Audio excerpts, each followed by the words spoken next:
Assalamualaikum warahmatullahi wabarakatuh. Ibtiwa'an limardatillahi wa rahmatihil Fatihah.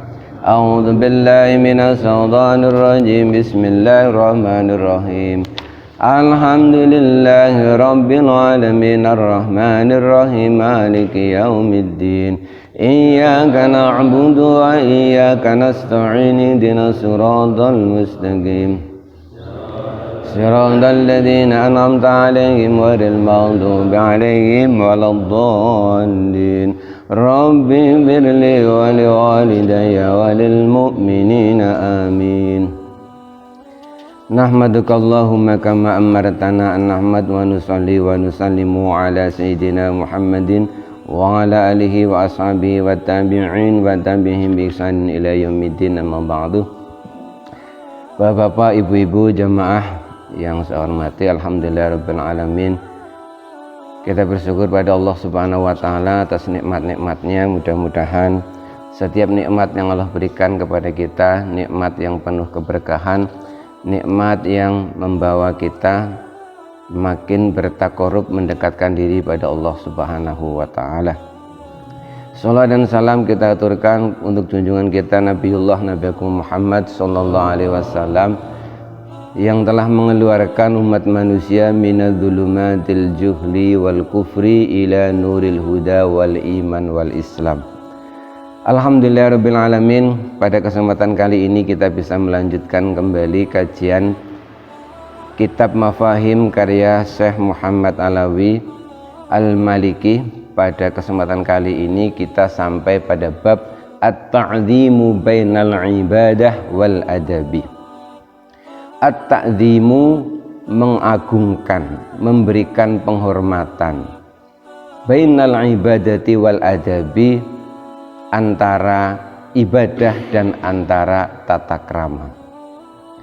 Tema ini diambil oleh Sayyid Muhammad Alawi Al-Maliki. Ini berkaitan dengan banyaknya pemahaman keliru di masyarakat menurut Syekh, bahwa banyak dari kelompok-kelompok umat Islam tertentu yang menganggap perilaku umat Islam dalam memberikan penghormatan kepada orang tertentu dianggap berlebihan, bahkan mereka menuduh mendekati kemusyrikan. Apa itu contohnya? Contohnya sangat banyak. Misalkan kita terutama di Indonesia itu, kita ini kalau menyambut waktu saat-saat Maulid Nabi pada 1 bulan lahirnya Rasulullah, itu di berbagai tempat itu begitu meriah acara yang diselenggarakan. Tidak hanya membaca berjanji dan seterusnya, bahkan banyak daerah yang sampai punya tradisi-tradisi tertentu untuk mengagungkan Rasulullah SAW. Tapi ternyata ada sekelompok umat Islam itu yang menganggap bahwa itu terlalu berlebihan. Makanya jangan kaget, jangan heran bahwa kalau kita jarang mendengar bahwa maulid ya maulid saja gitu ya. Tapi ada juga orang yang tidak suka dengan maulid, sehingga menganggap itu bid'ah dan lain sebagainya. Itu yang padahal acara maulid itu sebenarnya hanya dalam rangka ta'zimun Rasulillah sallallahu alaihi wasallam. Di kitab berjanji itu misalkan disebutkan fatuba liman kana ta'zimuhu sallallahu alaihi wasallam hoyatal maromi wa marwah.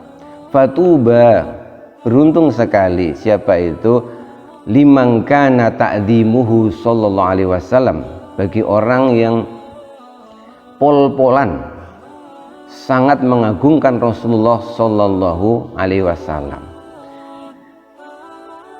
Kita diajari banyak tradisi, tidak hanya mengagungkan Rasulullah tapi juga mengagungkan ulama, juga mengagungkan orang-orang tertentu yang punya status tertentu. Makanya terus kita punya tradisi, misalkan kalau ketemu orang soleh, ketemu ulama itu salaman, kemudian cium tangan. Apalagi kita yang di Jawa kalau sungkem ketemu orang tua, terutama kalau lebaran itu harus cium tangan, terus duduknya bagaimana? Sambil jongkok kan ya. Nah, tradisi yang semacam itu ada yang menganggap bahwa itu berlebihan. Itu berlebihan karena taqarruban ilal musyrik, karena itu dianggap mendekati ke sebuah kemusyrikan. Sampai seperti itunya mereka berpikir begitu, sehingga banyak kalangan itu yang tidak mau seperti itu. Nah, maka dalam kitab Mafahim ini, mafahim artinya itu adalah pemahaman. Jadi maksudnya pemahaman yang beredar di masyarakat yang yajibu an nusahiha, yang akan diluruskan oleh Syekh Muhammad Alawi Al-Maliki. Bismillahirrahmanirrahim. Yukhti'u kasirun minan nas fi fahmi haqiqatit ta'zim wa haqiqatil ibadah. Menurut beliau bahwa kasirun minan nas, banyak sekali manusia yang yukhti'u, salah dalam fi fahmi haqiqatit ta'zim, salah dalam memahami hakikat mengagungkan, wa haqiqatil ibadah, dan salah memahami hakikat ibadah. Salahnya di mana? Itu tadi saya sampaikan di awal, mengagungkan sesuatu itu dianggap sama dengan menyembah. Seperti ada orang yang menolak ketika upacara bendera itu, menolak hormat bendera. Alasannya apa? Karena katanya itu menyembah bendera, sampai seperti itunya. Jadi kasirun minanas yukhti'u fi fahmil haqiqatit ta'zim wa haqiqatil ibadah. Banyak manusia itu keliru dalam memahami hakikat antara memberikan penghormatan dan menyembah Allah Subhanahu wa taala. Wa ya'tabiruna ayya naw'in min anwa'it ta'zim huwa ibadatun lil mu'azzam. Apa kelirunya? Wa ya'tabiruna, mereka menganggap bahwa ayya naw'in, apa saja, min anwa'it ta'zim, apa saja dari berbagai macam penghormatan, huwa ibadatun lil mu'azzam, itu berarti menyembah yang dihormati. Jadi pokoknya apa saja kalau itu mengagungkan, memuliakan sesuatu, maka itu menurut mereka dianggap sama dengan menyembah sesuatu yang dimuliakan. Nah, ini kan sangat berlebihan. Misalkan kita kalau baca sholawat itu kita tambahi apa itu? Allahumma sholli ala sayyidina. Juga kadang ditambah lagi sayyidina wa maulana. Loh, itu Nabi kan tidak mengajari seperti itu. Sholawat yang diajarkan Nabi itu tanpa sayyidina, tanpa maulana. Kenapa kita nambah-nambahi seperti itu? Kenapa kita nambah-nambahi yang tidak diajarkan oleh Nabi? Itu berlebihan, itu berarti itu menyembah manusia, padahal tidak seperti itu yang dimaksud. Penambahan kata sayyidina wa maulana ini adalah bentuk ta'ziman, bentuk kita mengagungkan, bentuk kita sangat mencintai dan menghormati Rasulullah SAW. Sama lah dengan kita kalau manggil orang itu kan adabnya ya nggak langsung nyebut namanya kan ya. Apa bapak ibu mau kalau putra putri jenengan memanggil jenengan langsung menyebut nama? Kan nggak sopan ya. Kalau lebih tua ya, kalau kita di pondok ya kita panggil Kang, seperti itu, nggak langsung namanya. Jadi penambahan sayyidina dan wa maulana itu ta'ziman, diantaranya bentuk kita mengagungkan, memuliakan Rasulullah SAW. Walaupun Rasul tidak mengajarkan, karena logikanya tidak mungkin. Masa Rasul akan mengajarkan panggillah aku dengan seperti ini? Kan tidak mungkin. Harusnya itu orang itu sudah tahu sendiri. Pak Jokowi itu tidak perlu menyuruh kepada kita, kalau kau memanggil aku, panggillah aku dengan yang mulia Bapak Presiden. Ya tidak perlu ngajari begitu. Harusnya kita sendiri yang sudah paham seperti itu. Itulah yang namanya adab. Jadi di antara kekeliruan mereka adalah mencampur adukan antara dalam hal takdim ini antara adab dan menyembah.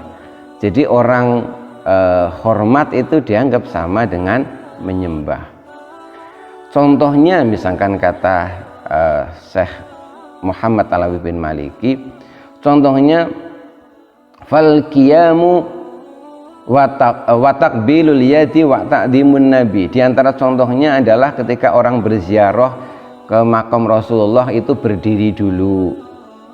Kemudian contoh lainnya adalah ketika praktek yang dilakukan oleh para sahabat kalau bertemu dengan Nabi salaman kemudian cium tangan. Kemudian wa maulana, dan tambahan sebutan ketika menyebut nama Rasulullah dengan ada tambahan maulana dan seterusnya. Nah, kullu dzali indahum yu'di ilal ibadah li ghairillahi ta'ala. Inilah kekeliruan mereka yang salah memahami. Mereka memahami bahwa menghormati, mengagungkan itu dianggap sebagai ilal ibadati li ghairillahi ta'ala.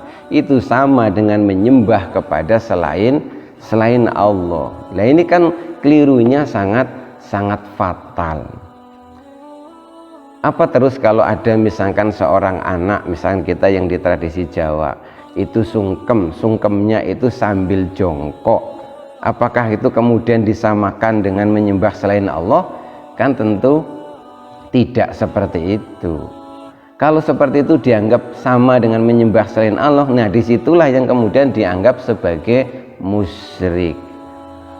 Nah ini padahal di beberapa tempat kayak di Yogyakarta itu tradisi seperti itu masih dipertahankan, dan para ulama itu dalam rangka karena saking hormatnya kepada guru itu mereka dalam menetapkan adab itu sangat luar biasa. Misalkan kami di pesantren itu, di depan pesantren itu kan ada makomnya. Jadi kuburnya Pak Yai itu memang Pak Yai sudah berwasiat kalau sedo itu tidak mau dikubur di tempat yang jauh. Jadi beliau memang mintanya di tanah sendiri, lokasinya itu di depan masjid.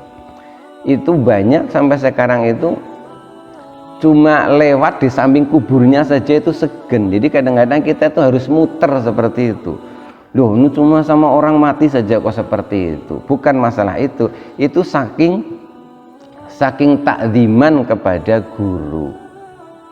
Bahkan kadang-kadang itu di antara ketakziman kepada orang yang soleh itu diajarkan kalau kita duduk dengan mereka itu sampai itu tidak berani menatap wajahnya.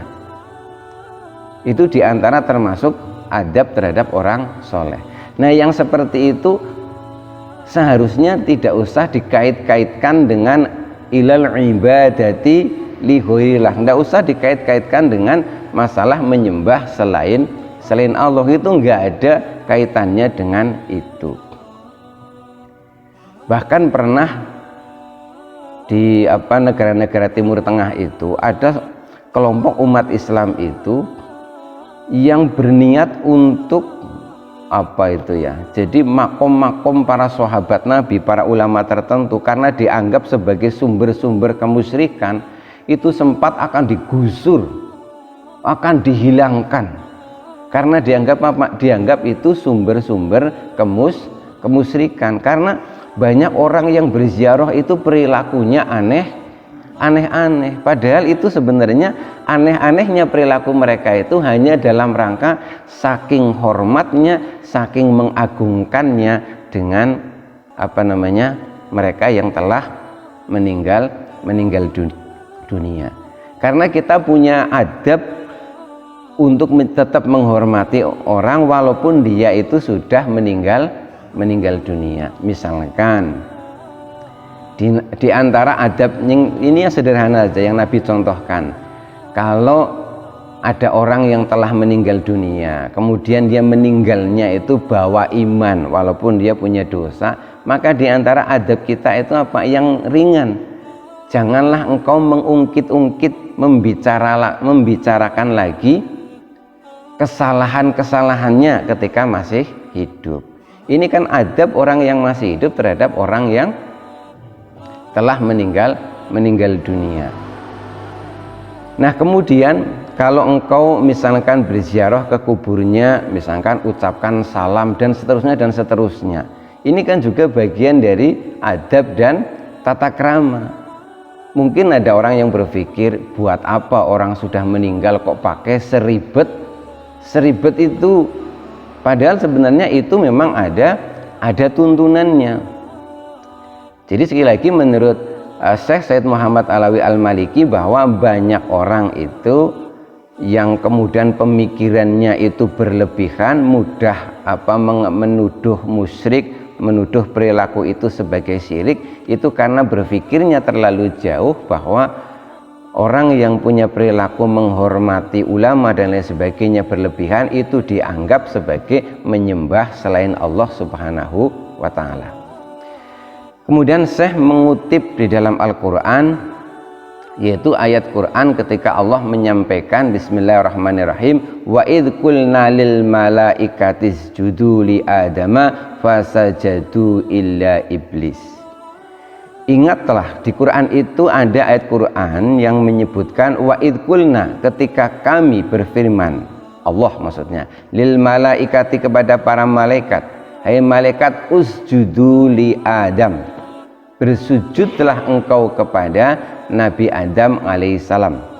Ini kisah ketika Adam itu baru diciptakan oleh Allah Subhanahu wa ta'ala, lalu Adam diajari oleh Allah, wa 'allama Adamal asma'al husna, diajari banyak nama-nama. Setelah itu kemudian Allah itu menyuruh seluruh penghuni surga untuk bersujud kepada Nabi Adam alaihissalam. Fasajadu illa iblis, maka semua pun bersujud, tunduk kepada perintah Allah, mereka bersujud kepada Adam. Illa iblis, kecuali iblis. Kenapa iblis tidak mau sujud? Qala a'asjudu liman khalaqtatina, apakah aku harus bersujud kepada orang yang engkau ciptakan dari tanah? Jadi iblis ini menolak untuk bersujud.